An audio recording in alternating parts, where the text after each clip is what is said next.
para hadirin semuanya, kita simak dulu sejenak closing statement dari masing-masing pembicara, dimulai dari Gus Fakih. Monggo Gus.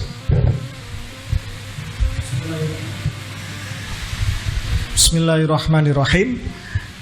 Closing statement yang mau kami sampaikan adalah untuk seluruh keluarga besar Nusantara, mari kita bergandengan tangan, kita bersatu padu di dalam konteks kebinekaan yang benar-benar tunggal ika, di mana tidak ada rasisme, tidak ada satu ras merasa lebih tinggi dari yang lain, tidak juga Jawa lebih tinggi dari Sunda, Sunda lebih tinggi dari Madura, atau Aceh lebih tinggi dari Minang, dan seterusnya. Semuanya setara, semua warga bangsa memiliki kesempatan yang sama untuk berjuang, untuk berguna bagi seluruh negeri, dengan prestasi, dengan ilmu, dengan adab, akhlakul karimah. Dan mari kita bergandengan tangan untuk menghapus segala macam rasisme, penindasan, manipulasi atas nama apapun, termasuk atas nama agama, dan terutama yang sekarang menjadi suatu masalah yang berat bagi bangsa ini dan kebetulan menjelang pilpres. Maka kalau saya katakan pesta demokrasi akan berjalan tiap 5 tahun, tetapi meluruskan nasab Nabi dan rasisme, kapitalisme, agama di Nusantara ini harus diselesaikan dengan secepat-cepatnya. Apabila parasit kanker ini tidak segera diamputasi dan disembuhkan, maka bangsa ini akan tambah sakit untuk ribuan tahun yang akan datang. Terima kasih. Wallahu muwaffiq. Assalamualaikum warahmatullahi wabarakatuh. Sering saya menyampaikan bahwa bangsa Nusantara Indonesia ini keluar dari mulut harimau Belanda, diterima oleh mulut singa Jepang, lalu diterima oleh mulut buaya kaum Ba'alawi. Untuk membebaskan masyarakat Indonesia dari cengkeraman gigi tajamnya buaya mulut Ba'alawi ini perlu waktu yang tidak singkat, karena sudah kadung mengakar ratusan tahun, mendarah daging, menguasai akal dan pikiran anak bangsa ini, khususnya umat Islam. Bukan bernada atau ujaran kebencian, tidak. Kami tidak benci siapapun. Orang Hindu, orang Kristen, orang Konghucu, Protestan, Yahudi itu masuk surga. Bahkan saya pernah berkata seperti itu, asalkan dia tidak memusuhi umat dan tidak melecehkan ajaran Islam dan menghina simbol-simbol kebesaran Islam. Sampai seperti itu. Apalagi habaib Ba'alawi. Kami masih sayang panjenengan semua. Wahai kaum Ba'alawi, para habaib yang ada di Indonesia, wong non muslim saja kami sayangi. Bahkan kami juga tidak pernah mengharamkan Putri Majapahit haram dangdutan. Enggak. Manusia itu memiliki kesempatan untuk berbahagia dengan caranya masing-masing, ya kan? Yang penting tidak mengganggu orang lain, mendolimi orang lain. Sampai seperti itu saya. Jadi jika kami ini dikatakan sebagai kelompok pembenci, iri, dengki, semi Wahabi, ya Jimaduddin Usmani sering semi Wahabi, Syi'i dan sebagainya. Tidak. Kita ini NU Tulen, Ahlussunnah wal Jamaah versi Nusantara. Enggak ada yang namanya Salafi Wahabi, enggak, ya, tuduhan yang keliru itu, ya. Jadi ini saya kembalikan kepada objek yang kami selalu nasihati, yaitu kaum Ba'alawi habaib yang ada di Indonesia yang terhimpun dalam Yayasan Robitoh Alawiyah MDRA, Maktab Ad-Daimi Robitoh Alawiyah. Sadarlah kalian, jangan sampai kalian summum bukmun umyum fahum la yaqilun atau summum bukmun umyum fahum la yarjiun. Dengarkan, lihatlah, cermati apa yang disampaikan oleh beliau-beliau ini tadi. Demikian yang dapat saya sampaikan, kurang lebihnya wallahu a'lam. Wassalamualaikum warahmatullahi wabarakatuh.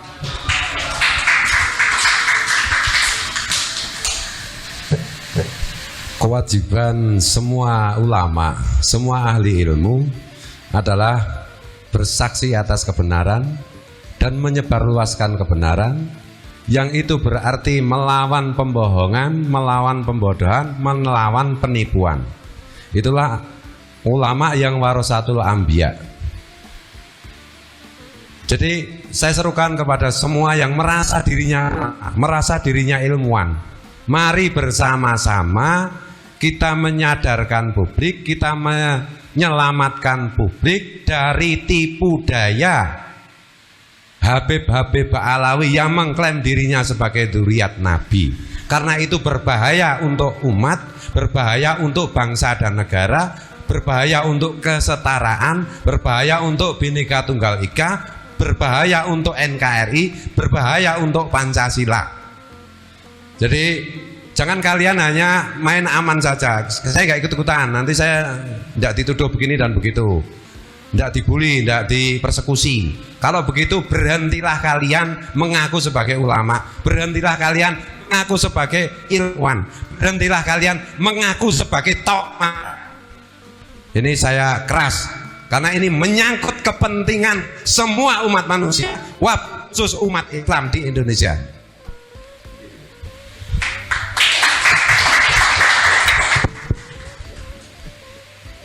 Ketika kita mengadakan sebuah kajian dan memiliki sebuah kesimpulan, sebenarnya tugas seorang pengkaji peneliti berhenti sampai di situ.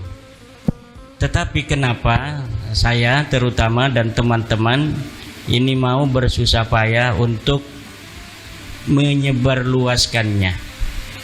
Kenapa? Karena kita merasa tidak cukup kita mengadakan kajian, mengadakan penelitian, kemudian berhenti sampai di situ karena kebutuhannya mendesak. Ini yang saya lakukan adalah sesuatu yang berkaitan dengan cinta. Karena saya mencintai bangsa ini, saya mencintai negara ini, saya mencintai para habaib, agar mereka tidak terus di dalam apa yang sekarang mereka. Maka saya ini perlu untuk menyadarkan berdasarkan kesimpulan dari kajian yang saya lakukan. Kalaulah dari kesimpulan kajian itu mereka hari ini marah, kesel, jengkel, ya kan? Saya yakin semua itu tidak akan terjadi di akhirat. Hari ini mereka marah, dan saya yakin di akhirat merekalah orang yang akan berterima kasih kepada saya.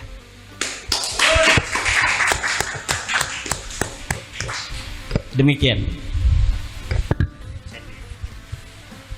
Ada beberapa pihak yang menyatakan bahwasanya perjuangan kami ini ibaratnya adalah sebuah fitnah atau juga merupakan ujaran kebencian dan lain sebagainya. Di sini kami sampaikan bahwasanya membuka aib daripada kalangan Habib Ba'alawi Muasal Yaman ini adalah merupakan amar ma'ruf nahi mungkar. Bila mana ada yang menganggap sebagai sebuah fitnah, kami siap mempertanggungjawabkannya baik secara kajian ilmiah maupun secara jalur hukum. Bila mana dianggap fitnah, silakan gugat pihak-pihak kami atas dakwaan berita bohong. Buktikan di pengadilan dengan saksi pakar baik genetik maupun kajian ilmiah bahwasanya ini bukanlah sebuah fitnah. Nah, bila mana bukan fitnah, mungkin juga ada yang menganggapnya sebagai gibah. Namun ketahuilah berdasarkan Imam Nawawi, ada hal-hal membuka aib yang bukanlah bagian daripada gibah.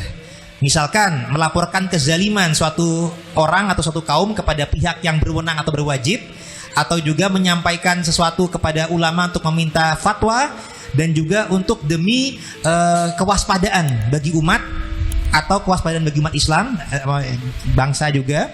Dan juga selain itu juga adalah sebagai efek jera bila mana ada suatu kesalahan, kezaliman yang dilakukan secara terang-terangan. Jadi kalau secara terang-terangan itu dilakukan, ada yang merendahkan para kiai kita, merendahkan para wali songo, sultanil aulia, dan itu terang-terangan dilakukan, bahkan menyampaikan bahwasanya negeri kita Indonesia itu adalah miliknya pihak Tarim Yaman, padahal adalah milik Allah yang dititipkan kepada bangsa Indonesia. Intinya kezaliman yang dinyatakan secara terang-terangan itu apabila kita kaji, kita bedah, itu bukanlah sebuah gibah yang melanggar rel. Dan juga artinya perjuangan kita ini insya Allah akan terus berlanjut sebagai bentuk amar ma'ruf nahi mungkar. Dan juga saya terinspirasi juga tentang masalah yang disampaikan Profesor Menachem Ali tentang adanya data internal dan eksternal. Jadi perjuangan kami tidak sekedar membuat atau membuka aib bahwasanya Ba'alawi itu bukanlah keturunan Rasulullah, tapi merupakan keturunan Yahudi, Khazar, Kaukasus yang suka bikin kasus. Kami juga sifatnya meluruskan sejarah dan silsilah leluhur bangsa kita. Jadi terutama Wali Songo yang sangat berjasa dalam penyebaran dakwah Islam di bumi Nusantara, sehingga umat Islam terbanyak di dunia adanya di Indonesia. Dulu sempat dibelokkan oleh kalangan Ba'alawi seakan-akan berketurunannya dari muasal Yaman. Tapi alhamdulillah berdasarkan data internal berbagai manuskrip dari zaman ke zaman dan data eksternal sebagaimana di pernyataan Profesor Menachem Ali, suatu hal mendekati kebenaran apabila terbackup, terdukung antara data internal dan data eksternal ya Prof ya. Alhamdulillah untuk warga Wali Songo, data eksternalnya adalah isbat nakib negeri muasalnya, leluhur. Jadi data eksternal keluarga Wali Songo, ada jalur yang dari Maroko Maghrib yang sudah terisbat oleh nakib dari Maroko, Irak, Damaskus. Dan untuk jalur keluarga Bani keturunan Musa Al-Kazim dari Jimil Kubro sudah terisbat dengan data eksternal dari nakib Bani Musa Al-Kazim Irak, India dan juga Mesir. Jadi ini adalah suatu pelurusan yang kami juga harapkan saudara-saudara kami dari keluarga Wali Songo jangan lagi terdoktrin oleh versinya Ba'alawi yang akhirnya malah terjadi adu domba di kalangan keluarga Wali Songo. Kita harus sama-sama sadar leluhur kita berbeda jalur dengan Ba'alawi. Mari kita sama-sama berjuang demi kemaslahatan bangsa dan negara kita, tidak hanya untuk sekadar keluarga Wali Songo, tapi menghadapi Bani Ba'alawi yang bersifat rasis dan juga bertindak radikal, dan juga mereka sombong dan merendahkan para kiai, dan juga ini terkaitnya juga mereka hendak mendominasi bangsa Nusantara dengan cara yang halus. Nah, terkadang cara halus ini ibarat pepatah itu seperti memasak kodok, merebus kodok itu dengan suhu yang tidak langsung panas tapi bertahap, sehingga kodok itu apabila direbus dengan suhu yang bertahap, dia tidak akan merasa sadar sedang dibunuh, perlahan-lahan nantinya akan langsung mati. Nah, kita tidak ingin bangsa kita ini terjajah dengan termabukkan, mabuk cinta buta oleh kalangan Ba'alawi yang seakan-akan memberikan janji surga dengan doktrin-doktrin yang halu, padahal itu adalah merendahkan dan juga mengkerdilkan bangsa kita yang semestinya bangsa kita merdeka di negeri sendiri. Kita juga punya leluhur yang juga membanggakan, tapi kita tidak sekedar bangga dengan leluhur, tapi sifatnya mengetahui leluhur kita untuk melanjutkan kebaikan dan perjuangan leluhur di masa kekinian. Sekian dari kami. Assalamualaikum warahmatullahi wabarakatuh.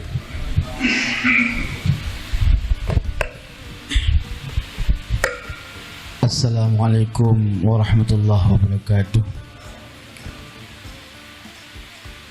Alhamdulillah wassalatu wassalamu ala Rasulillah sayyidina wa maulana Muhammad ibn Abdillah sallallahu alaihi wasallam wa ala alihi wa sahbihi ajma'in, amma ba'du. Hadirin sekalian dimanapun antum berada, closing pembahasan ini saya ingin sampaikan satu firman Allah yang harus kita pahami dengan penuh keimanan. Wa qul ja'al haqqu wa zahaqal batil innal batila kana zahuqa. Artinya kebenaran itu pasti akan datang. Kebatilan, kedustaan tidak akan pernah kekal abadi. Dia mesti akan hancur. Karena sesungguhnya kebatilan itu pasti akan sirna. Maka oleh sebab itu teman-teman semua, kalau seseorang menasabkan dirinya kepada orang yang tidak berhubungan dengan Rasulullah, tidak perlulah terlalu lampau untuk mengkaji nasabnya. Tetapi ketika orang menisbatkan dirinya kepada nasab orang yang termulia di alam dunia dan akhirat, Sayyidul Mursalin, Sayyidina wa Maulana Muhammad ibn Abdullah sallallahu alaihi wasallam, maka konsekuensinya adalah mengkaji nasabnya itu adalah sangat penting demi menjaga marwah Nabi Muhammad sallallahu alaihi wasallam. Maka oleh sebab itu siapapun orang tidak pandang bulu, kalau nasab tidak bisa dibuktikan secara ilmiah, artinya secara kajian ilmu nasab, secara prosedural, maka nasab itu pasti rungkat. Ini saya kasih tahu kepada orang awam semua. Kalian ini lagi dibodohi, kalian ini lagi ditipu dengan bawa-bawa ahlul bait, Ba'alawi itu yang terdiri dari berbagai macam fan, diantaranya bin Yahya, As-Saqaf, Al-Haddad, Al-Attas, Al-Idrus, itu semua bukan ahlul bait. Jangan-jangankan ahlul bait, zuriat aja orang masuk, enggak masuk. Hari ini mereka takut. Mereka takut orang awam tahu nasabnya palsu. Takut. Grogi. Sampai keki. Takut dicerai, ditalak 3 sama rakyat Indonesia. Iya. Akhirnya orang dipengaruhi dengan bahasa begini. Kiai Imad boleh ceramah apa saja, tapi jangan bahas nasab. Kenapa takut? Kenapa kok nggak boleh orang ceramah ngebahas nasab? Emang soalnya apa? Orang disuruh tutup mulutnya dengan cara-cara seperti itu nggak kena. Mati, ingat. Mati membela kebenaran, mati dengan niat mengungkapkan palsunya nasab Bani Ba'alawi, matinya syahid. Amin ya Allah. Kenapa Babi batuk? Minum dulu. Kenapa syahid? Karena membela agama. Jelas tidak? Nabi bilang, "Man kadzdzaba alayya muta'ammidan falyatabawwa maq'adahu minan nar." Siapa yang berdusta bawa nama saya, macam-macam berdusta bawa nama Nabi, berdusta dengan membawa nama riwayat hadis Nabi, berdusta dengan membawa nama Nabi, kalau kakekku ini adalah Nabi Muhammad. Itu dusta bawa nama Nabi. Cilaka 15. Cilaka 15. Enggak lebih. Maka tuan-tuan yang dirahmati oleh Allah, saya yakinkan orang-orang awam yang bela Bani Ba'alawi, satu, bodoh. Walau surbannya panjang, bodoh. Kedua, kalau dia tidak bodoh, pemalas. Dia nggak bodoh, alim, ilmu nahunya bagus, ngajinya sampai ke Hadramaut, ngajinya sampai ke Mesir. Berarti kalau dia bela Ba'alawi, itu tipe ustadz atau kiai pemalas, nggak mau ngaji, nggak mau mengkaji, cukup husnudzon. Jelas nggak?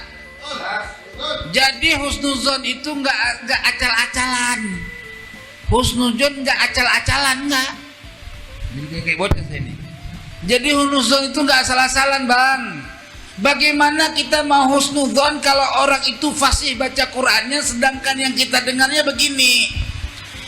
Bismillahirrahmanirrahim. Alhamdulillahirabbil alamin. Misalkan begitu. Ya. Sampai bisa enggak menganggap saya fasih? Coba pikir. Coba jawab dulu. Biar danta ini. Ini closing namanya. Ya. Closing itu artinya penutupannya. Oh iya. Tapi nggak bisa ditasrif ya. Kalau bahlul bisa ditasrif. Bahlul asalnya bahlala yubahlilu bahlulan. Makanya tuan-tuan semintanya ya, yang namanya orang kalau baca Qur'annya salah, bisa nggak dihusnudzon kalau dia alim? Bisa. Oh bisa bang. Jangankan masalah agama, ilmu dunia aja kalau orang bodoh ya goblok. Orang bikin katanya ahli komputer, ya nggak? Buka Word aja orang bisa, buka Microsoft Word ya, Microsoft Word aja kagak bisa. Bisa nggak kita husnudzon kalau dia jago komputer? Masa ilmu agama kalah sama ilmu dunia? Betul. Iya, jadi teman-teman semua dimanapun Anda berada, kalau kalian tidak suka sama dakwahnya Kiai Imad yang ngebahas nasab Bani Ba'alawi, datang pakai assalamualaikum sebagai kaum muslimin, duduk manis, tanya Bapak Kiai kapan kita bisa diskusi. Begitu baru betul. Iya, jangan ngalang-ngalangin orang. Orang punya tangan, semua punya kaki dan tangan. Betul? Manusia semua berani, nggak ada yang takut-takut. Ya, ular yang nggak punya tangan aja bisa menewaskan manusia. Apalagi manusia yang punya tangan.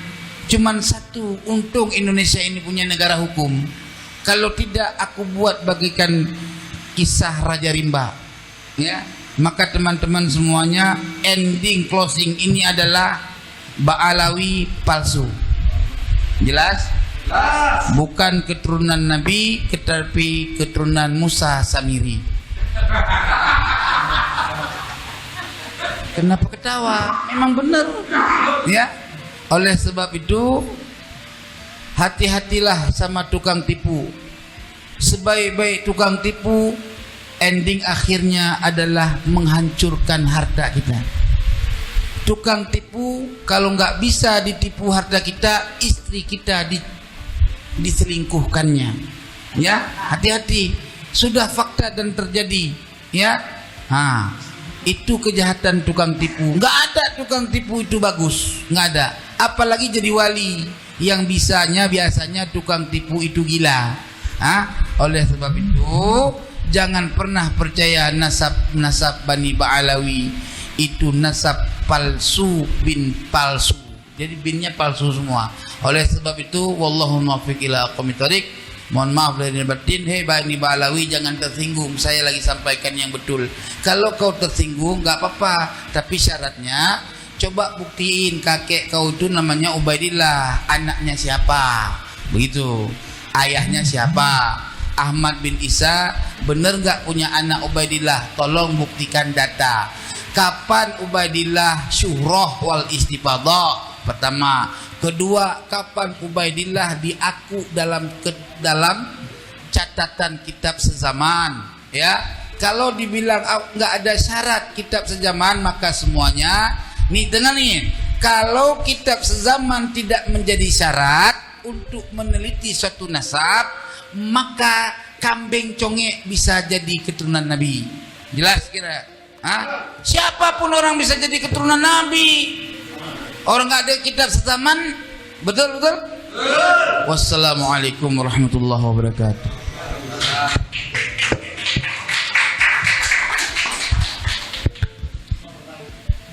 Saya yang bagian akhir. Mudah-mudahan yang bagian akhir ini menjadi pencerahan untuk semua dari pernyataan-pernyataan beliau. Saya hanya menutup dengan satu larik yang termaktub dalam Kakawin Sutasoma. Bunyinya begini: Binneka Tunggal Ika Tanhana Dharma Mangrua. Berbeda-beda tetapi satu, karena kebenaran itu tidak ada yang mendua. Jadi kebenaran itu satu, mutlak. Meskipun berbeda-beda tapi Tanhana Dharma Mangrua. Itulah sebabnya kalau kita buka Bhagavad Gita misalnya, apa yang dikatakan Sri Krishna kepada Arjuna? Yada yada hitarmasya glanirvavati bharata abhyutanam atharmasya tadat manam srjramiyaham. Dharma itu akan senantiasa ada di tengah-tengah kalian. Bila dharma itu terhimpit dan adharma, lawan dari dharma, lawan dari kebenaran itu merajalela, maka aku akan datang untuk melindungi orang-orang suci. Ini pernyataan dari Krishna kepada Arjuna, dan ini sifatnya universal. Kebenaran itu satu, kebenaran itu tidak mendua. Itulah sebabnya kalau kita sadar dalam soal ini, al-haq itu pasti satu, tidak bisa dimanipulasi. Maka sekali lagi, mulai hari ini jangan ada orang yang mengkapitalisasi nasab. Dua, jangan ada orang yang mencoba menjual nasab untuk nasib. Karena ini bertentangan dengan semangat kebangsaan kita. Semua suku bangsa, siapapun mereka, apapun latar belakangnya, sederajat dalam konteks kewarganegaraan di negara kita Indonesia ini. Dan yang paling penting dan yang paling harus dipahami, bahwa apapun agama kita, apapun latar belakang kita, semuanya berada di posisi yang sama di depan hukum. Maka apapun yang kita lakukan pasti dan memang pasti berhadapan dengan hukum. Jadi jangan takut membela kebenaran. Itu apa yang bisa saya sampaikan. Saya terima kasih atas kerawuhan panjenengan semua, Gus Fuad Pleret, kemudian Kiai Imaduddin bin Usman Al-Bantani, yang sebenarnya juga Bagus Mogi dan Sayyid Qori, Gus Fuad dan Kiai Nur Ikhya. Saya tidak pernah ketemu sebelumnya dengan mereka-mereka secara fisik, yang nggak pernah ketemu. Tapi kenapa hari ini beliau-beliau datang ke sini memiliki suara yang sama untuk menyuarakan kebenaran? Karena kebenaran tidak bisa dimanipulasi. Kebenaran tidak bisa dihimpit dengan cara apapun. Ketika kebenaran dihimpit, maka disitulah tangan Tuhan akan ikut berbicara dan bersama mereka. Saya kira demikian. Wassalamualaikum warahmatullahi wabarakatuh. Waalaikumsalam warahmatullahi wabarakatuh. Kita beri applause dulu untuk para pemateri pada malam hari ini. Luar biasa apa yang sudah disampaikan. Namun ini ada request satu pertanyaan dari peserta. Monggo Mas, sebelum kita tutup. Assalamualaikum warahmatullahi wabarakatuh. Saya Iqbal dari Laskar Raja Wali Songo. Ini mau tanya soal ini. Kalau saya kaji tadi bahwa semua permasalahan itu berasal dari Ali bin Abu Bakar As-Sakron. Pertanyaan saya, apa benar wirid yang disebut wirid sakron itu benar kalangan beliau? Sebagaimana Rotib Al-Hadad ternyata karangan Imam Arifai. Itu pertanyaan pertama ya. Ini yang kedua, banyak netizen yang nanya, apa mungkin waliullah melakukan kejahatan masif, pemalsuan nasab secara jariah seperti itu? Niku Rin, Yai, monggo. Monggo disampaikan. Pertanyaan pertama, Ali As-Sakron punya wirid hizib namanya hizib sakron. Saya belum meneliti apa betul itu wiridan Habib Ali bin Abu Bakar As-Sakron. Jadi perlu penelitian khusus. Jikapun benar, maka makom kewalian, jika betul wali di hadapan Allah, itu tidak ada kaitan dengan nasab. Siapapun dia bisa menjadi waliullah. Dan satu yang perlu untuk diingat, tidak ada yang tahu wali kecuali Allah. Saya tidak mengetahui wali kecuali wali, tidak. Tapi tidak mengetahui wali kecuali Allah. Karena wali itu kekasih, kekasih itu adalah fi'lul qalbi bagi manusia. Hanya saya yang mengetahui siapa sebenarnya yang paling saya cintai dari manusia. Begitu pula hanya Allah yang mengetahui siapa kekasih-kekasihnya.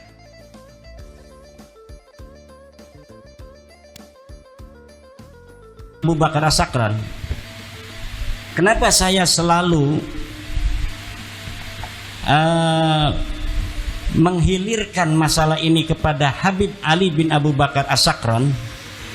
Karena de facto hari ini yang dapat saya baca dari kitab tertua adalah karya Habib Abi Bakar As-Sakran ini, Ali bin Abu Bakar As-Sakran. Benarkah dia karangan Habib Ali bin Abu Bakar As-Sakran?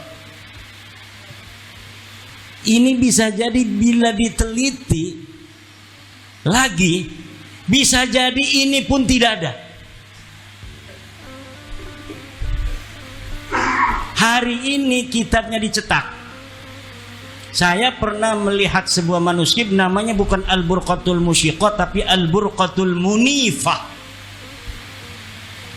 Betulkah dia karangan Habib Ali bin Abu Bakar As-Sakran abad 9 atau karya orang yang iseng-isingan pada abad 14 yang kemudian diberikan nama sebagai karya dari Habib Abu Bakar As-Sakran? Karena ada riwayat di dalam kitab abad 10, Habib Ali bin Abu Bakar As-Sakran menulis sebuah kitab namanya Al-Burqatul Musyiqah atau Al-Burqatul Munifah. Ini bisa jadi hanya orang karena baca di abad 10 atau di abad 11 ada kitab Habib Ali bin Abu Bakar As-Sakran yang pernah memiliki kitab namanya Al-Burqatul Musyiqah, lalu dikarang kitabnya pada abad 14 atas nama kitab yang pernah ada terdeteksi bernama Al-Burqatul Musyiqah. Dan ini saudara hati-hati, ada orang yang ingin berusaha untuk mencari kitab sejaman dengan membaca sebuah referensi bahwa Ubaidili mempunyai kitab bernama Al-Intisar misal, manuskripnya tidak ada, lalu manuskrip itu dibikin hari ini, kemudian dinamakan Al-Ubaidili, kemudian proyeksi sedemikian rupa sehingga nampak manuskrip ini menjadi manuskrip yang tua. Ini sering terjadi dan pernah terjadi di Indonesia tentang manuskrip negara Kertabumi yang di tahun 1696 setelah diteliti oleh pakar-pakar filolog, ternyata itu kertas tahun 1960. Kertasnya kertas Manila. Ini bisa terjadi. Itu namanya menurut Profesor Menachem Ali adalah DNA naskah. Catatan Tuhan yang ada dalam naskah. Ini tidak akan bisa dibohongi. Karena kapan dia dicetak, dalam kertas itu ada. Apalagi kertas-kertas masa lalu, dalam kertas kalau kita ini kan seperti duit itu ada lambang tahun berapa dia itu dicetak. Dan apabila di dalam kertas ini tidak ada tahun, maka di dalam setiap pabrik itu ada tahun berapa dia mencetak kertas apa, diproduksi berapa lembar, kemudian dijual di daerah mana saja. Itu ada datanya dan gampang untuk diteliti dan ditelusuri. Apalagi nanti di Yaumul Hisab akan banyak manuskrip-manuskrip palsu di Yaumul Hisab menumpuk. tentang kedustaan-kedustaan yang hari ini diciptakan tentang masa lalu yang tidak pernah terjadi. Wallahu wal muwaffiq ila aqwamit thoriq. Terima kasih. Satu penanya terakhir, monggo Ibu. Baik, terima kasih. Assalamualaikum warahmatullahi wabarakatuh. Saya dari Putri Mojopahit. Terima kasih untuk waktunya dan ada langsung saja nggih para yai. Ngapunten. Satu, saya ingin menyampaikan usulan, yang kedua baru pertanyaan. Yang pertama sebagai usulan adalah saya mungkin kepada beliaunya Komando Kiai Fuad untuk ke depan jika ada pertemuan kembali, saya mengusulkan untuk Dr. Andes Husnu Mufid MPDI nggih. Karena beliau juga ini menyatakan kebenaran tentang sejarah dan narasi beliau juga mengafirmasi bahwa klan Hadramut Yaman atau Ba'alawi bukan zuriat Nabi dari segi tinjauan historis sejarah. Jadi itu usulan dari Putri Mojopahit. Ini saya mewakili teman-teman di grup Putri Mojopahit. Ada beberapa titipan usulan kepada Kiai Fuad. Dan yang kedua baru pertanyaan kepada Kiai Haji Imaduddin. Kalau poro yai, Bapak dokter atau yang lainnya ikut menjawab, monggo. Jadi gini, pertanyaan Putri Mojopahit adalah menurut pengamatan Putri Mojopahit nggih Pak nggih. Masya Allah. Bahwa tinjauan pustaka, library riset, kajian Kiai Haji Imaduddin tidak ada tulisan resmi yang counter. Apalagi tinjauan filologi. Dari segi sejarah juga sudah dinyatakan Dr. Andes Husnu Mufid MPDI kalau Ba'alawi itu bukan zuriat Nabi. Maka menurut penglihatan saya polemik ini malah bergeser ke persekusi. Perang mekanik yang kemarin terjadi di Jakarta ya, Keimat. Perang mekanik Tambun Bekasi, perang persekusi itu. Kalau perang mekanik yaitu antara YouTuber. Nah ini kami mewakili para YouTuber, Strike Channel dan tentunya channel-channel yang ikut berjuang nggih. Itu pengamatan Putri Mojopahit. Pertanyaannya, apakah ini konsekuensi logis dari sebuah perjuangan? Terima kasih. Wassalamualaikum warahmatullahi wabarakatuh. Terima kasih. Ya, kemarin itu saya menyesalkan adanya orang-orang yang bukan menggunakan kecerdasan untuk menghadapi keadaan. Dalam hal ini adalah keadaan nasab Ba'alawi yang saya gugat, bahwa nasab ini terputus 550 tahun, bahwa nasab ini adalah batil, bahwa nasab ini adalah mardud. Kemudian ketika saya merasa bahwa ini adalah saya mempunyai kewajiban untuk menyebarluaskan apa yang saya yakini menurut hati nurani saya berdasarkan dari kajian-kajian pustaka library riset ini, maka kemudian ada orang-orang yang tidak menerima itu dan melakukan hal-hal yang seperti terjadi di Tambun kemarin. Seharusnya apabila kajian ilmiah itu dibalas dengan kajian ilmiah. Kalau itu misalnya sebuah ceramah, ya mungkin bisa dibalas dengan ceramah yang lain. Mereka mengadakan ceramah kemudian mengadakan orasi atau ceramah yang sama untuk mengkanter apa yang saya ucapkan dalam ceramah itu. Namun itu tidak dilakukan, justru mengadakan intimidasi.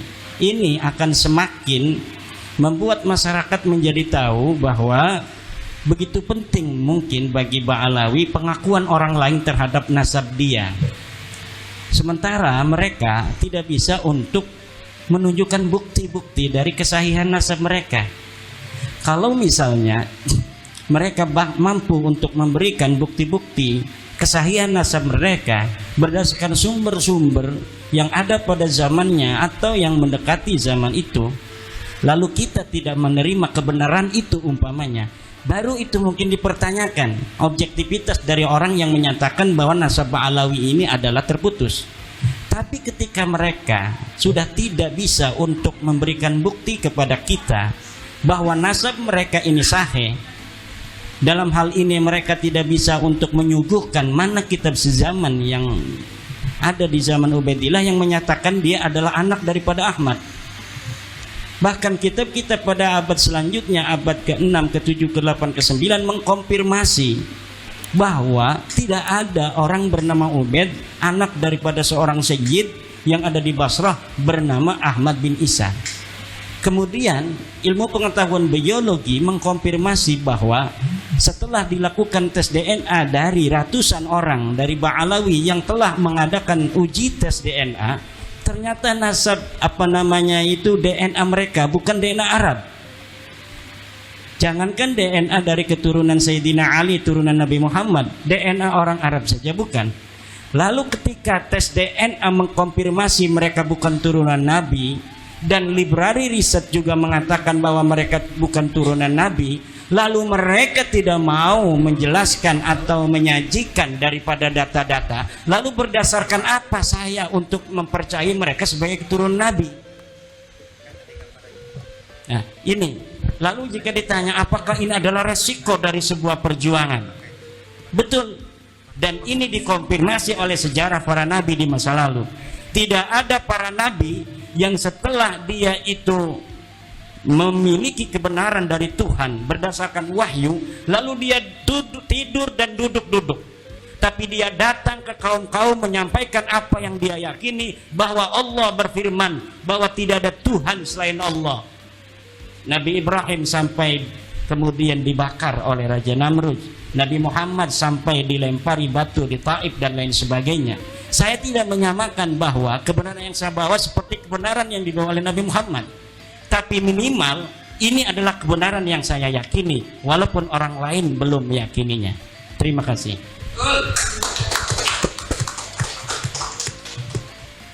Baik, terima kasih atas pertanyaannya Putri Majapahit. Sampun nggih karena waktu. Satu, gimana? Boleh? Nggih, monggo Ibu. Bismillahirrahmanirrahim. Assalamualaikum warahmatullahi wabarakatuh. Maaf saya nggak mau disut. Saya pengen bertanya pertama sama Gus Fakih. Iya. Gini, saya minim masalah genetika ini, tetapi ketika ada orang yang berpendapat bahwa apakah tidak terlalu prematur ketika menjelaskan masalah genetika ini, mengingat kalau kita melakukan penelitian genetika ini, masalah DNA ini terlalu cepat gitu loh, karena mengingat sendiri Yahudi ini kan cabangnya banyak dan itu berkembang terus dan memunculkan teori, contohnya seperti Albert Einstein yang memiliki haplo E. Ternyata E ini dari Afrika Barat gitu loh, contohnya. Apakah ini tidak terlalu prematur? Itu yang pertama. Terus untuk apa harapan Anda dari tesis yang Kiai buat ini? Harapannya gitu, impactnya maksudnya. Terus untuk Pak Ali,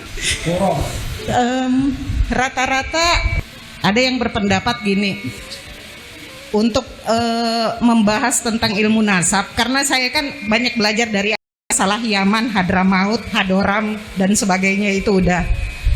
Cuman banyak dari kalangan sebelah itu beranggapan bahwa ilmu filologi ini atau data dari eksternal nggak usah dibawa-bawa, kan gitu, banyak yang gitu beranggapan. Seberapa pentingnya sih kita memerlukan data eksternal untuk ilmu nasab ini? Apakah Ahmad bin Isa ini betul-betul pernah berhijrah ke Yaman? Udah itu aja. Assalamualaikum warahmatullahi wabarakatuh. Baik, terima kasih. Pertanyaannya sangat tajam dan saintifik. Yang pertama tadi sudah saya jelaskan bahwa ada 3 golongan dari kaum Yahudi internasional. Yang pertama dari garis lurus laki-laki ke 12 imam, 12 putra dari Yakub bin Ishak bin Ibrahim. Ini haplogrupnya C1. Ada kode L860 dan P58. 860 keluarga Israiliyah garis lurus dan P58-nya Ibrahim. Itu yang pertama. Yang kedua, di antara mereka juga perempuan-perempuan dari 12 suku ini dikawin oleh etnik lain, ras lain, yang karena kemudian kalah secara literasi, secara kodifikasi keagamaan, sehingga kemudian membentuk suku bangsa yang keturunan yang memeluk Yahudi. Ini yang kedua, bisa grup E, bisa I dan lain-lain, R bisa. Kemudian ada lagi yang sama sekali bukan keturunan dari 12 putra Yakub bin Ishak bin Ibrahim.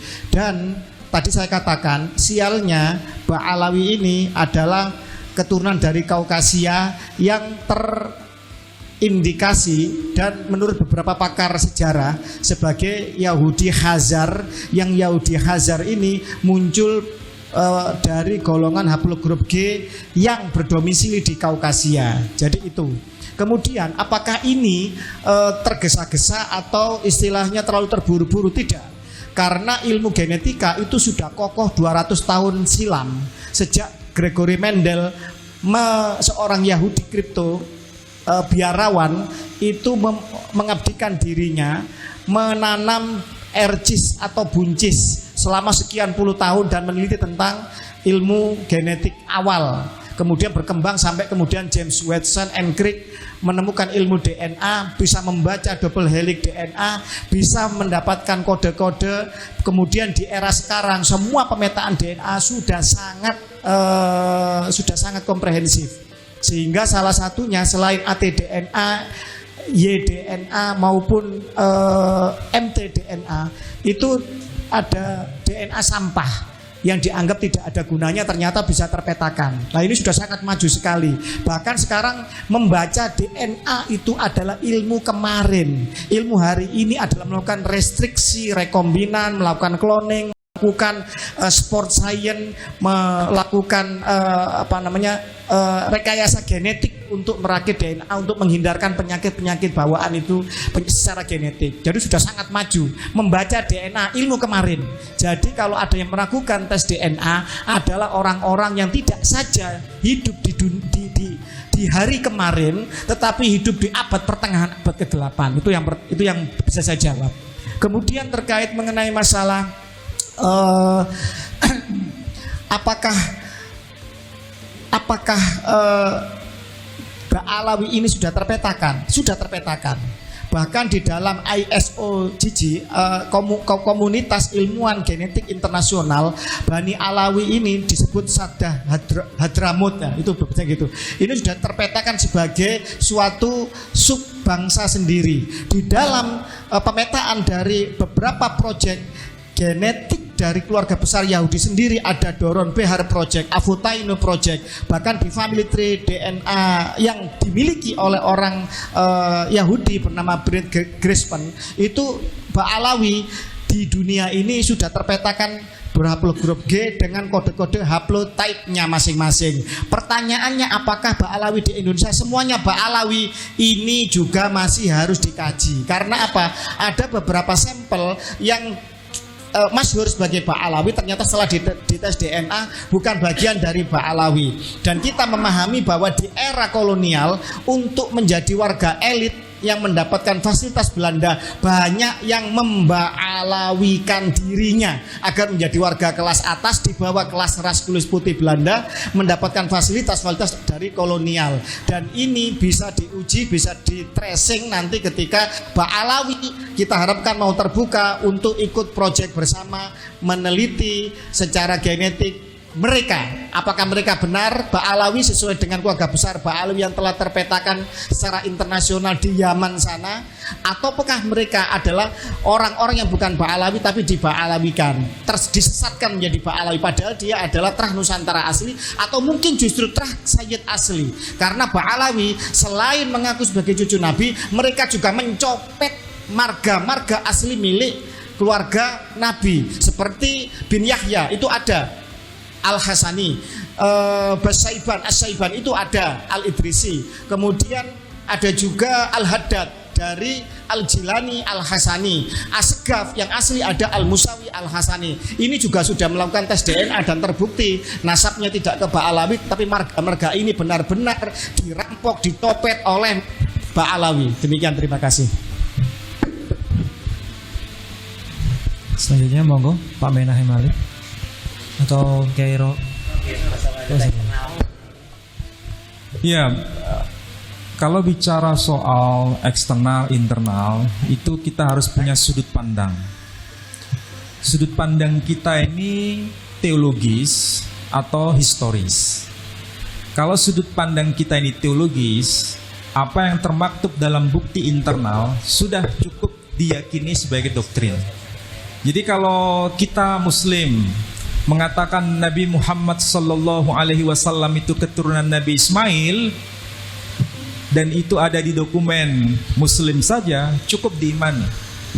Tidak perlu diupayakan memaksa orang lain untuk percaya dengan itu bila mereka non-Muslim. Ini sebetulnya jalan yang sederhana. Jadi kalau ingin diakui Nabi Muhammad sallallahu alaihi wasallam nasabnya nyambung kepada Ismail, harus ada bukti eksternalnya apa? Ini kalau bicara soal doktrin, aspek teologis. Tapi kalau bicara aspek historis, sekali lagi menuntut bukti eksternal. Itu dari kacamata filologis. Makanya apa yang sering saya katakan dan saya uraikan dalam berbagai macam diskusi, selalu saya itu berbasis dengan data. Karena data itu mencerahkan bagi siapapun, sekalipun mereka belum beriman, tapi mereka tidak bisa mengatakan bahwa itu tidak benar. Karena dokumennya ada pada dokumen eksternal. Contoh sederhana saja. Kalau kita merujuk pada bukti internal, data apa yang mengkonfirmasi bahwa Nabi kita Muhammad sallallahu alaihi wasallam itu keturunan Nabi Ismail? Data apa itu? Paling lama itu adalah data yang ditulis oleh Ibnu Ishaq. Beliau wafat tahun 150 Hijri. Jaraknya dengan masa kehidupan Nabi sangat jauh. Itu bukti internal. Tapi kalau kita kaitkan dengan bukti eksternal, misalnya manuskrip yang disebut Doktrina Yakobi itu terdeteksi dengan karbon C14 atau radiokarbon. Itu ternyata usianya tahun 634 Masehi. Usianya. Sedangkan Nabi Shallallahu Alaihi Wasallam itu wafat tahun 632 Masehi. Jaraknya hanya 2 tahun. Ini bukti eksternal. Dan itu ditulis dalam bahasa Yunani, bukan bahasa Arab, dari Imperium Romawi, Bizantium. Ini semakin menegaskan bahwa beliau bukan sekedar tokoh fiktif, tapi tokoh historis. Dan tokoh historis itu dikonfirmasi dengan data eksternal. Kita sekarang tergantung mau pilih dokumen internal saja, itu pilihan. Dan kita tidak bisa memaksa. Tapi kalau orang itu mau mengkaji secara ilmiah dengan mengkaitkannya dengan bukti eksternal, itu keislamannya bukan semakin rapuh tapi semakin kokoh. Karena apa? Ada dokumen eksternal. Jadi kalaupun disampaikan kepada siapapun, lepas agamanya apapun, mereka tidak menolak bahwa Muhammad sallallahu alaihi wasallam memang bernasab pada Ismail. Itu fakta, real. Ini buku yang saya pernah sampaikan di narasi-narasi kajian saya. Bahasanya bahasa Yunani, ada bahasa Latin. Di sini tertuliskan nama Muhammad langsung. Dan saudara pernah ikuti itu, membuktikan memang iya. Jadi siapapun mereka, kalau ingin membuktikan sesuatu dan perlu disajikan dan disosialisasikan kepada komunitas di luar komunitasnya, wajib dan dituntut dokumen eksternal. Saya kira itulah yang menjadi satu pemikiran yang ada di sini semua. Saya kira demikian ya. Mudah-mudahan bermanfaat. Terakhir, monggo. Sebelum saya menjawab tentang apa harapan saya ya? Saya ingin menambahkan tentang kitab sejaman atau sumber sejaman.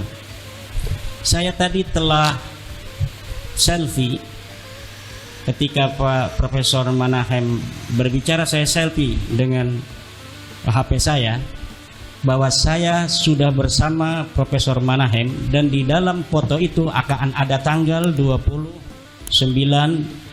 Oktober 2023.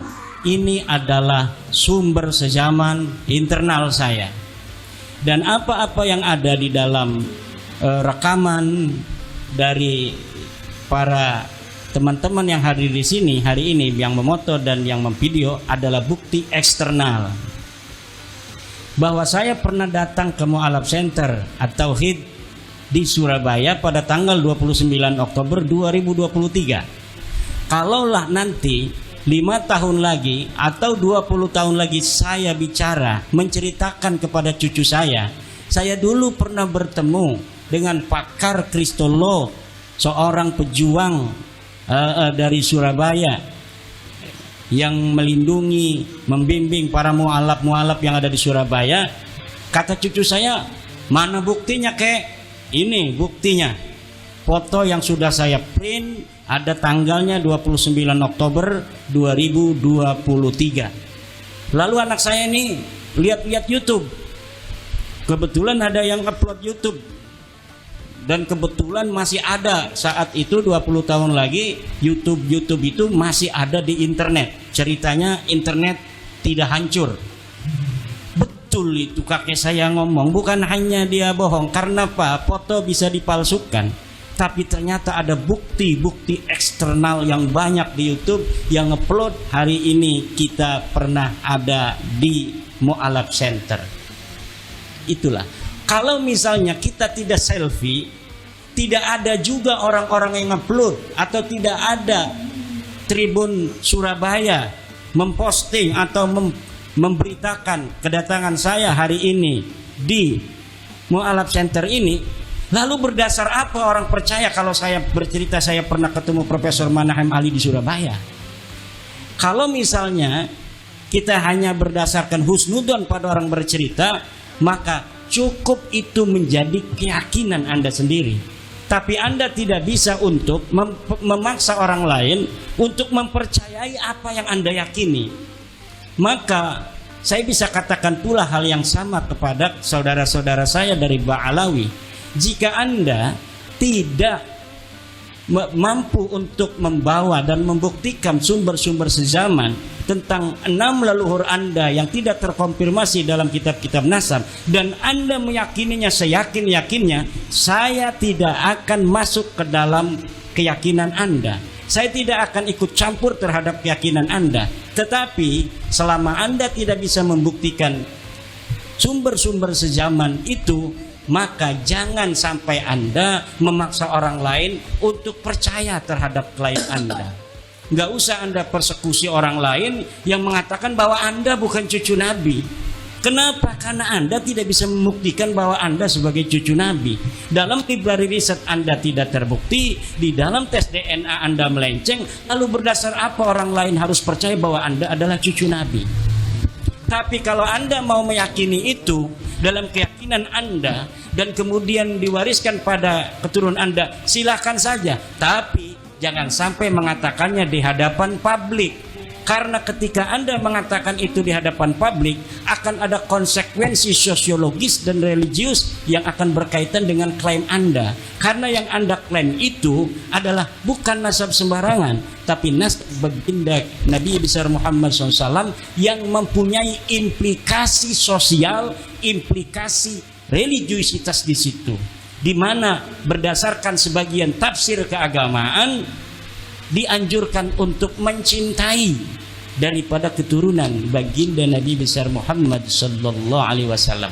Harapan saya kepada Ba'alawi, kepada kita semua, pada bangsa Indonesia, nasab bukanlah hal penting dalam kehidupan kita. Pak Jokowi tanpa tahu dia nasab kemana dia jadi presiden Indonesia 2 periode, dan bisa jadi ditambah 1 periode anaknya. Dia tidak pernah mengatakan dia keturunan siapa. Dia tidak pernah mengatakan dia turunan daripada Mataram. Dia tidak pernah mengatakan dia keturunan Batok Kalong. Dia tidak pernah mengatakan turunan Sultan Banten. Tapi dengan kediriannya, dia dapat menjadi seseorang yang penting di dalam kehidupan. Inilah yang menjadi standar kita dalam menjalani kehidupan. Bukanlah seseorang itu yang berbangga tentang masa lalu dari leluhurnya, tetapi orang itu harus berbangga dengan apa yang dilakukannya hari ini yang bermanfaat untuk dirinya, lingkungannya, bangsa, negara, agama, dan dunia. Wallahu wal muwaffiq ila aqwamit thoriq. Assalamualaikum warahmatullahi wabarakatuh. Masya Allah. Kita beri aplaus sekali lagi untuk para pembicara kita pada malam hari ini. Oke. Oh, satu lagi ya. Monggo. Pak Eko, satu lagi terakhir. Enggak. Sudah 3 jam ini ternyata. Kalau 1 menit nggak cukup lah. 3 menit lah. 3 menit ya. Pertanyaankah tadi apakah benar ya Said Ahmad bin Isa itu hijrah ke Yaman atau Hadramaut ya? Saya cukup menjawab dengan satu syair yang tadi barusan saya tuliskan dalam bahasa Arab. Famani taqada bi Ahmad bin Isa yuhajiru minal basrati ilal Yaman falan tajidu maqbaratahu fil Yaman siwa hikayatin an aliin asakran. Allah. Artinya siapa orang yang berkeyakinan kepada Ahmad bin Isa berhijrah dari Basrah ke Yaman, maka kamu tidak akan pernah mendapatkan kuburannya di Yaman, terkecuali hanya sebatas cerita ya yang diambil melalui jalan Khabar Ali As-Sakran, pengarang kitab Burqatul Musiqah. Faqad kana al-khabaru sahih makburan bil Basrah, maka sungguh adalah kabar yang sahih itu dikuburkan di Basrah, ya kan? Kama fit tadhibi ya ikhwanul muslimin, sebagaimana didapatkan dalam kitab At-Tahdzib ya ikhwanal muslimin, wahai saudara yang se-Islam. Artinya apa? Anda akan menemukan dongeng sebelum tidur ketika Anda mendengar kabar bahwa Said Ahmad bin Isa berhijrah ke Yaman. Tidak pernah ada riwayat itu. Riwayat palsu yang dibuat-buat. Pada akhirnya Anda tertipu dengan tipu daya yang sangat dahsyat. Maka kita kembali kepada kebenaran. Carilah terus informasi, karena kebenaran akan mencari lobangnya, akan mencari kemana tempatnya yang benar-benar dia bisa kuat di tempat itu. Tapi ingat, kebenaran tidak akan bersandar kepada tempat yang lemah. Maka semua kitab yang kami teliti sepakat bahwa Said Ahmad itu berhijrah dari Madinah ke Irak, dari Irak ke Basrah. Ngapain ke Basrah? Menjadi sebagai pengusaha minyak, sehingga beliau di situ bermukim dan wafat di sana. Kalaupun ada orang yang mau membawa satu riwayat yang menyatakan hijrahnya Ahmad bin Isa ke Yaman, ada riwayat, maka akan saya adu dengan riwayat yang lain dalam kitab Al-Asyairul Arabiyah. Di situ malah dikatakan bahwa Said Ahmad bin Isa tidak pernah hijrah ke Hadramaut Yaman, malahan atau bahkan yang dia pernah hijrah adalah ke Undunus begitulah kira-kira, dan itu kalau nggak salah Uzbekistan ya. Nah seperti itu. Artinya riwayat itu juga nggak ada sanad. Jadi diadu dua dongeng sebelum tidur, akhirnya berantem, nggak ada yang kalah. Yang menang cuma satu adalah yang punya dalil. Wassalamualaikum warahmatullahi wabarakatuh. Tak terasa 3 jam kita bersama di sekretariat kantor Yayasan Pembina Mu'alaf At-Tauhid. Kami selaku pengurus maupun kami pribadi secara pribadi sebagai pemandu acara memohon maaf apabila kunjungan para ulama-ulama Indonesia ini yang luar biasa ada kekurangan, ada banyak hal-hal yang kurang berkenan di hati. Kami selaku pengurus maupun pribadi memohon maaf atas segala-galanya. Dan kami ucapkan terima kasih kepada teman-teman dari berbagai channel YouTube yang ada di sini, yang sedang streaming ataupun sedang di upload nanti di YouTube. Kami juga mohon terima kasih untuk bisa menyebarkan energi positif ini, edukasi secara tuntas dan jelas mengenai tema kita pada malam hari ini, yakni mengungkap silsilah Bani Jawi dan Ba'alawi. Sekian dari kami, mari kita tutup bersama acara pada malam hari dengan membaca kafaratul majelis. Subhanakallahumma wa bihamdika asyhadu alla ilaha illa anta astaghfiruka wa atubu ilaik. Sekian dari kami, kita sesi foto bersama. Wassalamualaikum warahmatullahi wabarakatuh. Allahumma shalli alaihi